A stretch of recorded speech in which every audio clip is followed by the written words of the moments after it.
Hello you, welcome to Geekism and welcome to another Planet Zoo video. My word, E3 is being very generous to us this week. This one is an actual gameplay, well, it's kind of still in-game really. There's very little sort of gameplay happen, but it's an in-game video that was streamed on Twitch, and the fantastic Lisa, who I believe is lead artist, and Bo Various, obviously the Bo being the fantastic community manager, they sat on stage and talked through this. Now, a few people have just straight up re-uploaded it. I didn't want to do that, mostly because I'm pretty sure that this, or at least something very similar to this, will be what we get to see on Friday with a proper voiceover. So I'm not just going to re-upload it. I thought we would do a bit of a breakdown, though, to point out some other bits and bobs that are in it. Now, this is pretty much, maybe slightly truncated, what we got to see at Frontier Developments a few weeks ago, although there it was like a live demo. Here the camera sort of like flows through it, but pretty much it follows a very similar path as to what we saw. So a lot of this is sort of confirming things I put in my video the other day, but also the stuff that I'm noticing here that I didn't notice on the day as well, so it's worth going through. That's just my wife nipping out for a bit. Right, so we're going to go through here. And let me just turn the volume down so I can hear it. So first things first then, we'll just pause there a second. We've got some awesome look at some of the scenery pieces. Love this this African style. They did say in the video here that we're seeing African and some of the North American theme as well, which I wasn't sure was confirmed, but a few people have said that, yeah, we already knew about that, so fair enough, okay. But yeah, so African, North American, and Bo did say that there are loads more. One thing I've noticed here is, my goodness, there are a lot of people around. It seems like they use a very similar guest generation script than they do in Planet Coaster. There's always far too many people in the park, so I'm hoping, at least for Sandbox, we can slow that number down, or put a cap on the number like we can currently in Planet Coaster, because I've never seen a zoo this busy. I mean, it'd be awesome if they were this busy, but I've never seen one this busy. So a few really nice bits of scenery here as well. On the left, look, we've got that awesome hut with like an outside oven there with some great effects on it. Loads of different foliage and planters and stuff. Really excited to get my hands on this. I mean, really, we're looking at this as a Planet Coaster DLC, really, all new pieces. Nice sign there on the toilets there on the right. Look at that, Africa, really good. One thing I will say about this is, whoever's been building these sets, whoever's been building these things, have really upped their game since Planet Coaster. The in-house builds are much nicer than the Planet Coaster stuff. So here we see some restaurants then, up on the left. They are QSR restaurants. That's what we call a QSR restaurant. That's quick service restaurants. So it's the counters that you just walk up to, order your food, and then walk away. They often have seating around them, but it's quite casual seating. You know, there's no waiters dropping you off or anything. There are restaurants in Planet Coaster, but they were quite a late addition. They're kind of just like boxes that people walk into and come out. It'd be nice to see, eventually perhaps, full restaurants included in Planet Zoo, but at the moment it looks like we're starting off with QSR. Much like how Planet Coaster started off, which is fine by me, I guess, really. Restaurants would be nice, but there is something we could do. Apologies for the tearing and the stuttering. That wasn't on the demo. That's from me recording a Twitch stream, unfortunately. Like I say, I do think a better quality version of this is going to be up on Friday on their stream. Just there on the left, you can see staff pathing. You can see a sign up there saying like a staff-only sign. That's pretty neat. And then we come up into quite a large overview of this park. And like I said, this is the park that we were shown at Frontier. You can see this sort of large Serengeti-style African safari. Here you can see the first examples of a couple of the animals in the background there, but more importantly, here's the billboards that I mentioned, these billboards that are generated by placing them near animals. So on the left there's giraffe. On the right there is I think a springbok there, Antidorcus marsupials. I don't know. I'm kind of hoping these are still a bit of a work in progress, because there's very little information on them right now, and they look a little like plain. So yeah, I'm kind of hoping these get tightened up a little bit in the game, or maybe we get to decide on the design a little bit. Maybe there's a few options we can choose from, but I love the idea of them being generated based on what they're near in the game, and the guests actually going over and reading them and paying attention to them. I think that's really neat. So here then we can see a confirmation that animals can be placed in enclosures with other animals. Here you've got some deer and some giraffe And again, I think there's actually, I think they mentioned that some animals will benefit from having other animals in there. That'll actually be a plus point for them as far as their enrichment is concerned. Talking of enrichment, we've got a few different enrichment items here. These like tires that turn around that animals can scratch up. A larger one there, similar kind of thing, I assume, for giraffes. And here, right on the very far right, I'm pretty sure that's going to be a giraffe feeder that's going to be filled up with lovely tasty leaves and branches. Again, here you can see more examples of all of those.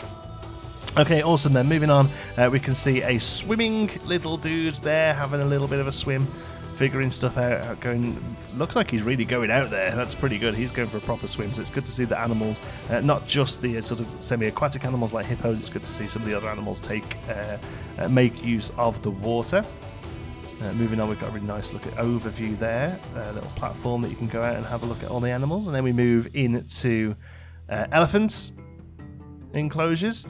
Interesting thing about the elephant enclosures, then, there are elephants on various different sides of fences here, so I assume that means that they, just like in real life, you have to kind of keep male elephants or bull elephants away from each other. You can really have one in the herd, or you can have them grouped up with no females, so you can have 2 or 3 male elephants as long as they're all you've got, but as soon as you bring females in, male elephants will start to kick off, so you have to keep them separate. So I'm assuming that's what we're seeing here, which is pretty exciting. And then also coming through here, we can see the safari jeep that we spoke about, and again there you can see the track that it's on.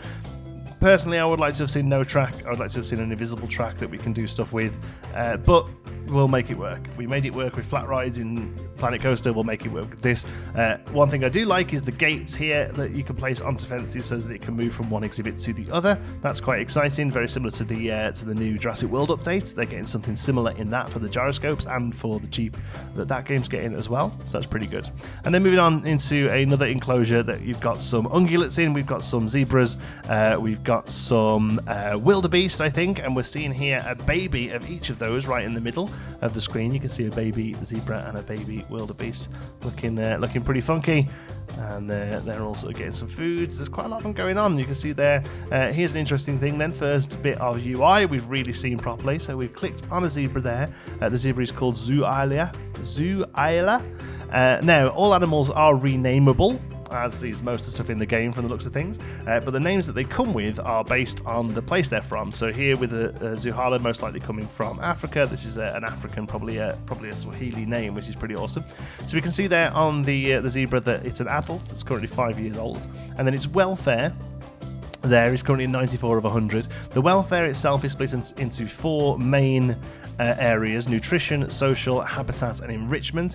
And those themselves are split into further categories, although I don't think we've seen those yet. They did say that they're further categories. So I imagine nutrition is probably at least sort of food and drink, and then social, probably the amount of animals of the same type, the amount of other animals that they're okay with, things like that. Because again, that's very similar to how Jurassic World Evolution works. I imagine there's going to be some stuff that carries over here. And then habitat, making sure the right trees, the right land is down, the right ground paint, the right amount of water, the right size for the exhibit, and then enrichment, all the toys and stuff like that, that they've got the right amount there as well. And maybe either in social or enrichment, it might come into the fact that they've got some place to hide away from the guests a little bit, so they're not always out on show. And then here you can call staff to them, call keeper, call vet, and request quarantines. They're all quite interesting. So whether or not that's going to be the sort of thing that happens on a macro level as well, or if it's going to be just on a micro level, we are going to have to keep an eye on every one of our animals to make sure they're well and fed and all that. I imagine it's probably going to be a bit more macro, but we can use these if we've really got to get in there and get things sorted, hopefully anyway. Along the top, who knows what these button means. I imagine they're more detailed looks at the parts of the zebra there. So you've got exhibit, maybe enrichment toys. That one there looks like a family tree, perhaps. Going to tell us about the family tree. The next one there looks like a health and well-being one, a DNA, because obviously they have told us that certain traits will travel across into animals. If an animal's particularly playful, their young will maybe take on the fact that they're particularly playful as well, and other things like that, which is quite exciting to see. Anyway, let's move on. Let's get a close-up of this zebra. This one looks a little bit like short and frumpy. I don't know if that's a pregnant one, maybe, or if they are just a bit stonk. They are a bit big boys. Here's a great shot of the wildebeest. First time I think we've seen these in action. Maybe not. I'm not 100% sure. There's been so much come out lately. I kind of forget which one we're looking at. But here we get a close-up of them there, looking really good. These are the ones I really want to see, because these are your bread and butter of zoos. Okay, all these ungulates, these are the ones that you're really going to be filling your zoo out with. Most zoos don't have 50 tigers. They have 2 or 3 tigers, but they might have 10 wildebeest. Okay, and there's the baby one. Look at the little baby one, so cute. These are really, really good. So this is a little bit higher production to what we saw. Like I say, we saw like a live version basically. Here they've obviously spliced in these shots here as a really great demo. It's a really good way of showing the game off. And again, some great shots there of all the animals. Look at this sweeping camera. I'd love to be able to do this in the game. They can do it in Planet Coaster as well. I'm assuming it's a dev tool. I would love to be able to program the camera here like they can. So, next up then, we've got some terrain shots there. 10 different terrains in this biome. That's 2 more than Planet Coaster, so you're getting 2 more terrain paints as standard. There's space for 2 more there, I think. It's designed to look like 14 will sit, for 12 will sit quite nicely, so maybe you can unlock some. Maybe that's just how the UI sits, who knows. But 10 there, which is, like I say, 2 more than Planet Coaster. And here you've got some terrain tools, look kind of similar to the ones we've got in Planet Coaster. So you've got a raised terrain, lower terrain, flattened to foundation, so that will make a flat surface as far as like the earth is concerned. The next one there is flattened to surface, so that will be flattened at an angle perhaps if you want to. The next one I'm not too sure about, that one, unless it's just genuinely just plateau creator.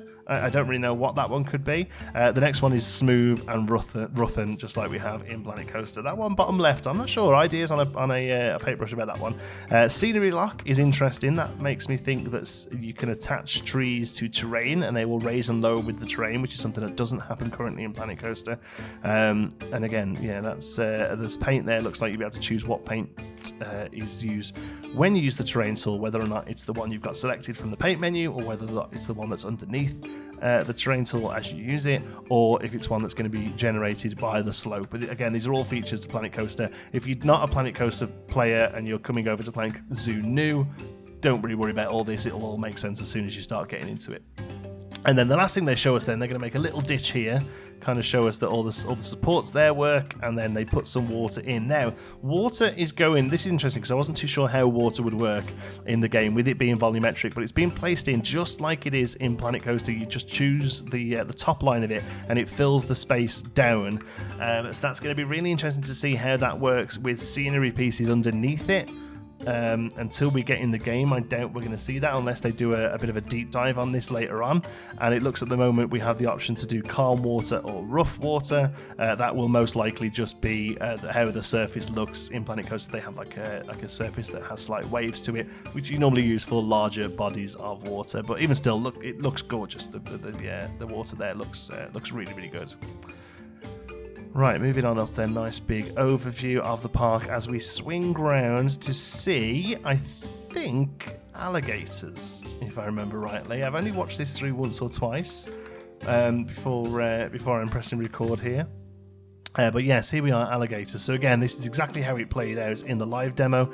So here we can see Pomata, a crocodile, sorry, not alligators, saltwater crocodile. A lot of people were umming and ahhing about whether or not it was a saltwater crocodile. They did tell us that on the day, and it is confirmed there. So this one's an adult who's 16 and pretty much looking pretty good. Their habitat's pretty safe. I'm hoping that they're quite generous with their habitat scores, because otherwise you can fall into a bit of a rut that Zoo Tycoon, the original ones, did, where there was kind of a perfect layout for each animal. So I'm hoping here that the numbers are a little bit generous, so you can do lots of different things.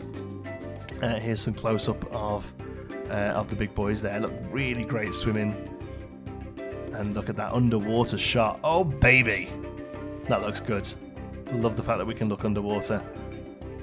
And I don't think they do much here. When they showed it to us, they changed. Oh no, they are doing it. Yeah, they changed the terrain here and showed that it was affecting pretty much real time the alligator's opinion as well. So they changed it. It said the alligator wanted some more dirt. So so they place some more dirt. There's some rock going down. No, this isn't... it looks a bit weird here. It looks like the whole area... It looks like the whole sort of exhibit is being painted. It's not. It's just that they're using a very big brush. You can see that white line around the top. That's the brush size. I think they would have been better using a smaller brush here to show that you can actually paint areas in. It looks like you're just clicking the floor and changing the whole exhibit here, but you're not. I don't think. Pretty sure it's a brush paint that they're using. Just using quite a large brush. But wow, look at that texture, that dry sandy rock texture. That looks fantastic. We come up to see some nice looking buildings there.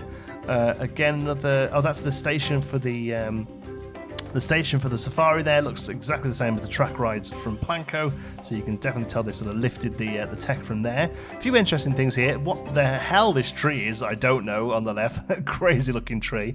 Here's an interesting little spot then. I forgot to mention this in my video. We didn't see this, but it was told that energy is going to be something we have to think about, and solar panels were one of the ways that you're going to be able to generate that energy. So there you're looking at a solar panel as part of the backstage.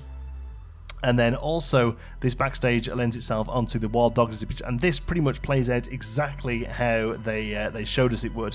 So hold on, we're missing loads here. I'm going to skip back a little. So first of all, this is a first sort of overview menu. So let's take a little look at this. Savannah Sandbox, the park's called. We've got opening hours at the moment, 24/7. Tickets free to get in, that's nice. Zoo land tax, land use license, yearly tax cost. That's interesting. Tax on land, that's new. That's not something we've seen in Planet Coaster or Jurassic World Evolution.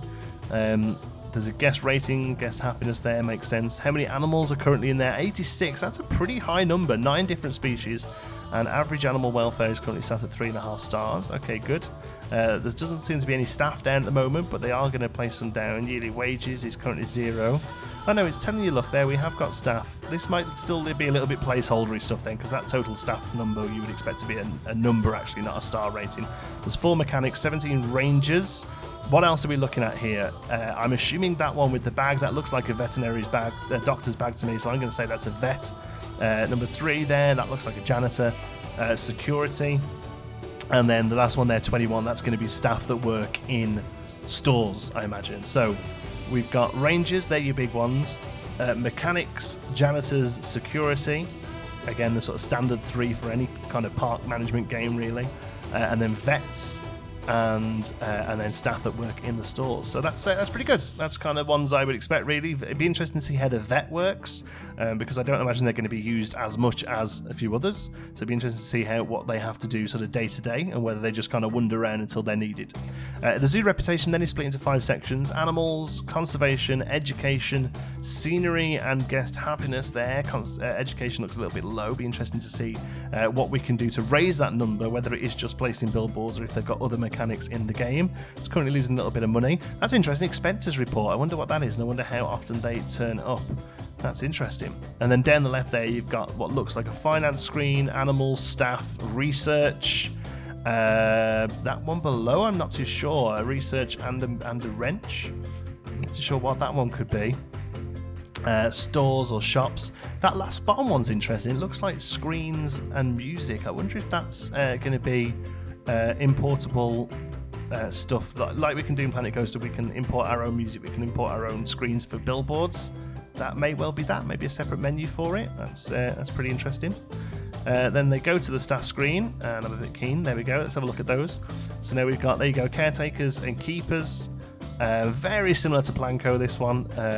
They have work zones the same, staff buildings, pretty much similar steps. It shows you that's an interesting one. The image just to the right of the name there, the footsteps, maybe shows you that they're walking or not, or maybe just give like an overview of what they're doing. So these keepers are just wandering around.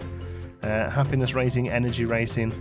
I wonder what that one there is. The clock with the zeros in the column. Not sure. Oh, but there you go. There's a better example of the staff there: caretaker, keeper, mechanic, security, vendors, and vets. Okay, good stuff. So we've hired a keeper, and they're going to place that keeper down. And this is what I think is really good. The keeper now will come into the exhibit. They're going to have a little look, and they're going to go, right, that one there needs some food. And then they head over to the staff building here, which is all piece by piece still. The actual basic building is just a box. A couple of things to say here then, which I didn't quite notice. on the first one. There's 2 buildings here. There's another building on the right. We only see the interior of one of them. That one on the right, I'm going to say that's staff room because I can see a sofa. So I think that building on the right is a staff room. They place them both next to each other. So basically it's going to be a box with windows and you're going to be able to build from it and add bits on. Add this sort of posh roof on. But look at this. Now the places actually have interiors. Oh, it looks so good. It looks so good. There's different sorts of foods there. There's a hygiene sheet there. Hofo. I'm guessing that's a Planko word. I wonder what that means. Food, maybe? Hofo? Makes sense. But and then yeah, they're definitely using Planko lettering there on the boards behind the back there. It shows you fish and meat and stuff. Wow, this looks really, really good. And you can see her prepare some meat there, tip it down into a bucket, and then actually grab the bucket and head back out. Now there is a first aid box there. I imagine that's more for show though. I imagine probably if there is a vet that has a separate building, that will be, you know, a vet clinic will have a separate building. Whether or not we need the animals to go to those clinics, or the vet just kind of turns up with a big syringe and, you know, sticks it in them where they are, I don't really know. So yeah, apologies for the jumping. That isn't on the game footage. That's just how I've had to record it from Twitch, I'm afraid. And here you can see she places down the food for the wild dogs. Interesting here that she just kind of wanders in, and the dogs are fine with her. Now I don't know whether that's just a gameplay choice for all the animals to not bother keepers. Or whether just these dogs would be okay. One thing I will say here is that the textures don't look amazing on the dogs here. I don't know whether it's just because they're turned down. Now we're looking at them a little bit, you can see more of a detail of the fur on them. Whether it's turned down for Twitch maybe, or whether it is just the Twitch processing, turn it down a little bit. I'm not sure, but yeah, maybe the settings have just been knocked down there a little bit while they're still working on some optimization. There they go, they're scoffing there deep into some meat, and then they're moving up to have a look at chimps, I think, are next. So we'll be able to have a good look at those. Nothing really jumping out at me here. Some nice glass roofing there for some sort of animal under there. So here's the next thing I want to look at. Some really nice design there on the right, some little chimp features. I noticed in Best in Slots video he talked about those and wasn't sure what they were. I thought it was quite obvious that they were like metallic chimp shapes hanging from a tree. I think he said they might have been octopus or something. It's funny how different people see different things, right? This is interesting though. Sunset Point here. I'm really hoping that is a sign that you can edit the text of. The way I think it is that that font looks very similar to one of the fonts in Planet Coaster, although it does sit on the sign better, so that excites me a little bit. I would be really surprised if that was just a set piece that said Sunset Point on it, because that's really specific. I genuinely think that's going to be text that you can edit.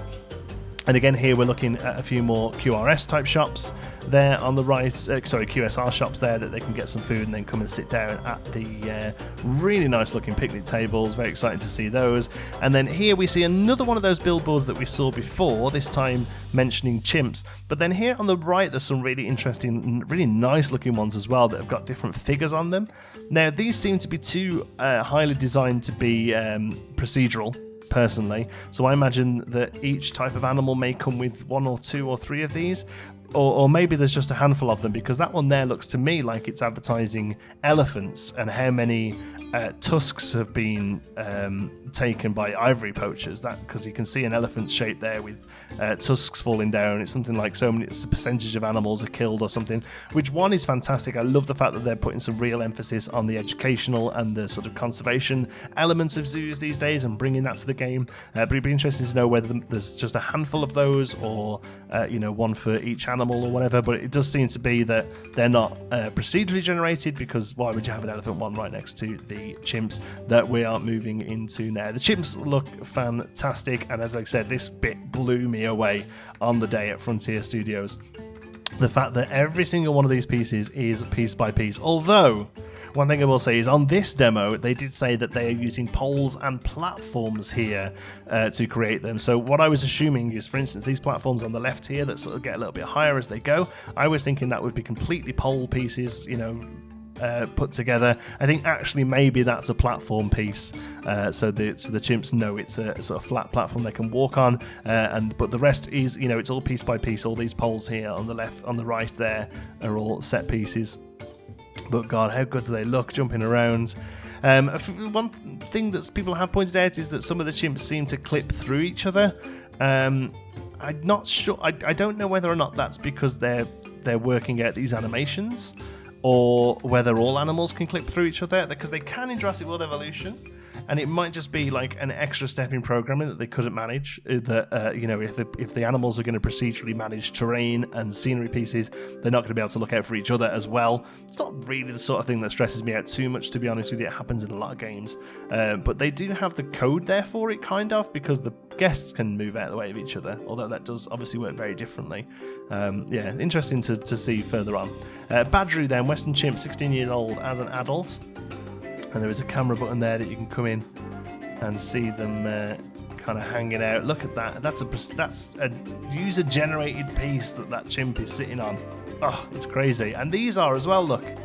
The chimp knows how to traverse it. It's crazy. It's crazy. Now, here's interesting. I'm assuming because it's sandbox, she was able to change the weather there. So let's have a look. Weather options then. I'm guessing random. No weather changes at all, so just plain open sky like this. Cloudy, raining and snow. They seem to be the ones to me.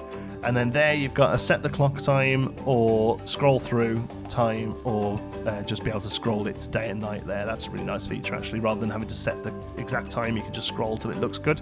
Really interesting to see more from the snow later on. I think we've only actually seen that in screenshots so far.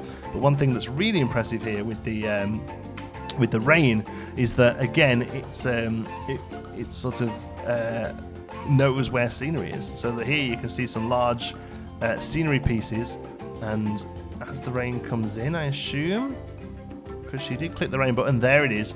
The rain is actually stopped by the scenery, and the chimps will come and find cover, as probably most animals will, I imagine.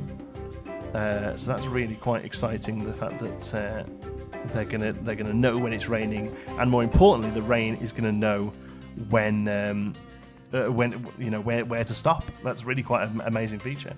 So there we go. That's the demo. Like I say, I think we're going to see a nicer, clearer, crisper version of this on Friday on their YouTube channel. Maybe it's more. Who knows? If it is more, we will cover it. But I wanted to get this out there and sort of share some of my thoughts about it. Point out a few bits that I missed on the day, because again, it's very similar to the demo I saw back at Frontier Developments a couple of weeks ago. Oh man, the more I see this game, the more I get excited. I can't wait to see more of it, and I hope you've enjoyed it as well. If you have, you can give us a like. It really helps out the channel. If you're not already, don't forget to subscribe. Any thoughts, queries, suggestions, you can pop them down in the comments. If you fancy a chat, you can find me on Twitter. I'm at, I've just dropped my phone. I'm at Jonty Sparrow. If you'd like to join in with the Geekism community, you can do so over on our Geekism Discord server. You'll find a link for that in the description. Thank you to all of our patrons. They make these videos possible through their incredible support at patreon.com/geekism. And don't forget to check out our affiliate links. You can find yourself some cheap games and other goodies while supporting the channel at the same time. Thank you so much for watching. I'll see you in the next one.